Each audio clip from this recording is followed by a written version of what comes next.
অনেক বিরোধীদের মন্তব্য রয়েছে, তাদের সম্পর্কে আমি একটু বলতে চাই। তারা আমাদেরকে বলেন আমরা নাকি কার দালালি করি। এই কথাটা আমাদের সবাইকে সর্বস্তরের নেতাদের কাছে শুনতে হয়। আমি আজকে সেটা পরিষ্কার করে বলতে চাই। বলেন তো আমরা কার দালালি করি? বলেন তো, তাই তো? আমি বলছি, কান খুলে শুনে রাখুন বিরোধীরা, আমরা দালালি করি। কার দালালি করি? যার ঘরে ঝড়ে চাল উড়ে যায় তার হয়ে দালালি করি, সেই জন্য আবাস যোজনার ঘরটা পায়। যে 100 দিনের কাজের টাকা পায়নি, কাজ করে, তার দালালি করি। আমরা যারা 100 দিনের কাজ পায় না তার দালালি করি। আমার যে বয়স্ক বাবা মা মারা রয়েছেন, যারা ভাতা পান না, তাদের হয়ে দালালি করি। যারা পিছিয়ে পড়া মানুষ, তাদের হয়ে দালালি করি। যারা বিরোধী রাজনীতি করে বলে থানায় এফআইআর করে, তাদের জেল থেকে ছাড়ানোর জন্য আমরা দালালি করি। পিছিয়ে পড়া মানুষদের হয়ে দালালি করি, সংখ্যালঘুর দালালি করি, আদিবাসীর দালালি করি, কৃষক শ্রেণীর দালালি করি। যারা জেলে সমাজের মানুষ, তাদের হয়ে দালালি করি। লজ্জা নেই বলতে আমার?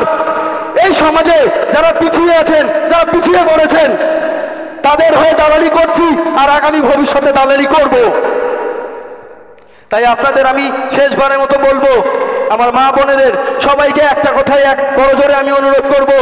অনেক দেখেছেন রাম বাম টিএমসি, অনেক দেখেছেন, অনেক চিন্তা ভাবনা করেছেন। সুজনরা, জনগণ, আপামর জনসাধারণ, মা বোন, সবাই, সর্বস্তরের মানুষদের বলছি, আমাদের শুধু একটাবার সুযোগ দিন, একটাবার আমাদের সুযোগ দেবেন, বাকিটা আমরা কাজের মাধ্যমে আমরা বুঝিয়ে দেব। এই বলে আমি আমার বক্তব্য শেষ করছি।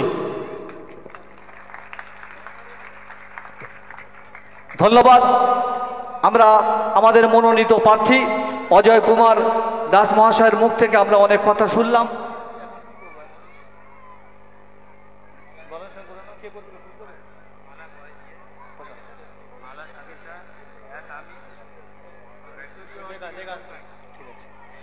এখন আমরা আমাদের প্রাণপ্রিয় ভাঙড়ের একমাত্র বিধায়ক ছোট ভাইজানকে আমাদের দক্ষিণ অঞ্চলের পক্ষ থেকে দক্ষিণ অঞ্চলের অঞ্চল সভাপতি সাবির হোসেন মোল্লা, আপনি কি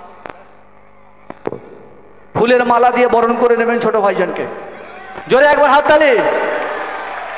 ইনকিলাব জিন্দাবাদ, ইনকিলাব জিন্দাবাদ, ছোট ভাইজান জিন্দাবাদ, ছোট ভাইজান জিন্দাবাদ, আইএসএফ জিন্দাবাদ, অজয় কুমার দাস জিন্দাবাদ। ধন্যবাদ। ব্যাচপরি আমাদের অঞ্চলের সেক্রেটারি ব্যাচপরিয়া ছোট ভাইজানকে সম্বোধনা জানাচ্ছি। জোরে একবার হাততালি।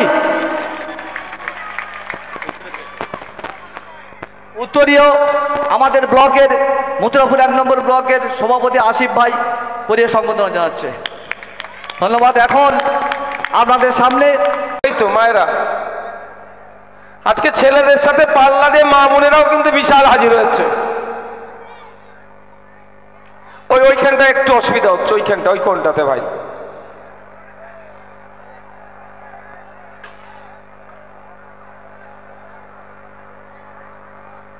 এই চেয়ারটা সরিয়ে দাও তো অজয় বাবু। আপনি এদিকে চলে আসুন, আপনি বসেন, আপনি ওখানে চলে যান। বসেন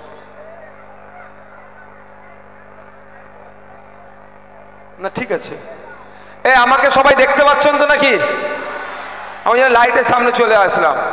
আপনারা হয়তো অন্ধকারে আছেন, সবার মুখ আমি ঠিকঠাক করে দেখতে পাচ্ছি না। আমার মুখটা দেখতে পাচ্ছেন তো ভাই? আর আমাদের অধ্যাপক অজয় কুমার দার মুখটা দেখতে পাচ্ছেন। আর আমার এক সাইডে আছে আদিবাসী সমাজ থেকে উঠে আসা, নিজের জাতিকে প্রতিষ্ঠা করার জন্য আমাদের হাজরাদার মুখটা দেখতে পাচ্ছেন তো? হাজদাদার, সঞ্জীব হাজদাদার মুখটা দেখতে পাচ্ছেন তো? একদিকে আদিবাসী, একদিকে মুসলিম, একদিকে দলিত। শাসক ভয় পাচ্ছে, অনেক হয়েছে। এদেরকে শুধু মারামারি লাগিয়ে এদের অধিকার কেড়ে নেওয়া হয়েছে। বিধানসভার মধ্যে মমতা ব্যানার্জি